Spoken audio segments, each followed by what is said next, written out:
क्या आपने कभी ऐसा सुना है कि किसी औषधि का आप प्रयोग मत करिए, लेकिन उसके केवल संपर्क में उसके पास आ जाइए, उस पेड़ के पास आ जाइए और आपको रोग से मुक्ति मिल जाएगी।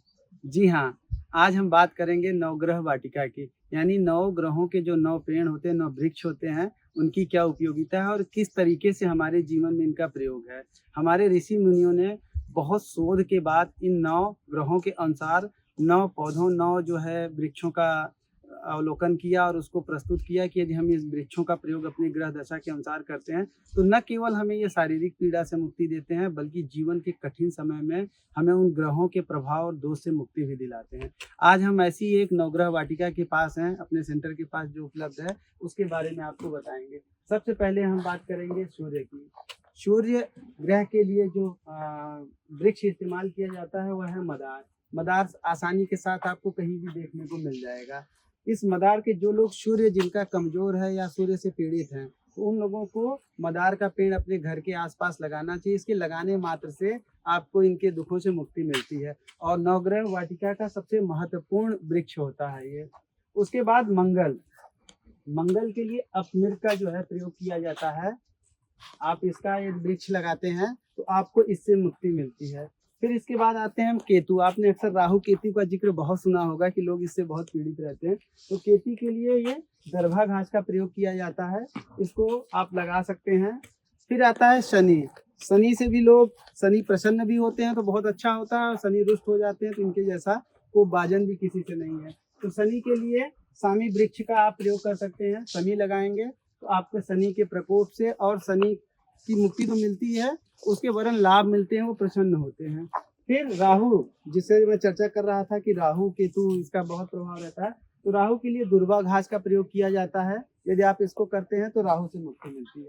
अब आते हैं बृहस्पति पे। बृहस्पति से यदि आपको चाहिए कि हमारा बृहस्पति मजबूत हो, गुरु मजबूत हो, इसके लिए आप पीपल के वृक्ष का कर सकते हैं। पीपल का वृक्ष चूँकि आसान नहीं होता लगाना और घर में बहुत सारी सुविधाओं को ध्यान देना, तो पीपल का वृक्ष जहाँ कहीं भी दिख जाए, किसी मंदिर के पास, किसी नदी के किनारे, किसी दैवीय स्थल पे जहाँ भी मिल जाए, पीपल के वृक्ष के पास आप कुछ देर बैठेंगे तो आपका बृहस्पति बहुत मजबूत होगा। फिर आते हैं पलाश पे। पलाश एक बहुत अच्छा औषधीय पौधा भी है और एक कहावत भी इससे बनी है कि ढाक के 3 पात। इसको ढाक भी कहा जाता है, इसलिए 3-3 पत्तों की शक्ल में ये ज़्यादातर होता है। और पलाश गर्मियों के लिए तो अमृत है। समझिए गर्मियों में आप इसका सेवन करते हैं तो कितनी भी तीक्ष्ण आपको गर्मी लग रही है, उससे राहत मिलती है। और आपका चंद्र, इसीलिए क्योंकि ये बहुत शीतल होता है, चंद्रमा को बहुत शीतल माना जाता है, उसकी शीतलता होती है। यही कारण है कि पलाश बहुत हमें शीतलता प्रदान करता है, तो गर्मियों के लिए बहुत अच्छा है। सर्दियों में इसका प्रयोग कम करें। जो लोग अपने चंद्रमा को मजबूत करना चाहते हैं, पलाश वृक्ष के आसपास अपना समय बिताएं। और गर्मियों में पलाश के जो फूल होते हैं उनको सुखा के उसका जूस अथवा चाय कुछ भी सेवन करें, बहुत लाभ मिलेगा।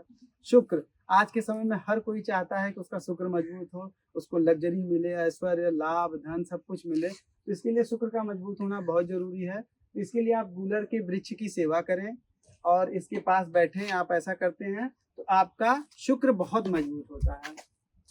फिर आते हैं बुध। बुध के लिए आपको जो है खैर का पेड़ लगाना चाहिए, इससे आपका बुध मजबूत होता है। ध्यान देने की बात यह है कि इन वृक्षों का जरूरी नहीं है कि हम सेवन करें।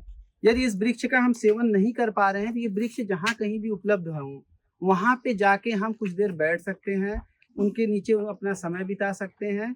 और यदि ऐसा न भी संभव हो पाए, तो उस वृक्ष को यदि उसके ताजे जो है औषधि मिल जाए तो ठीक है, नहीं तो उसको सुखा के छाया में आप उसका भी प्रयोग कर सकते हैं। तो ये आपके शारीरिक और जो भी आप जिस पीड़ा से गुजर रहे हैं उससे तो मुक्ति दिलाता ही है, आपको मानसिक शांति भी देता है, आत्मिक रूप से बहुत मजबूत बनाता है और बहुत सारे इसके आपको छुपे हुए फायदे मिलते हैं।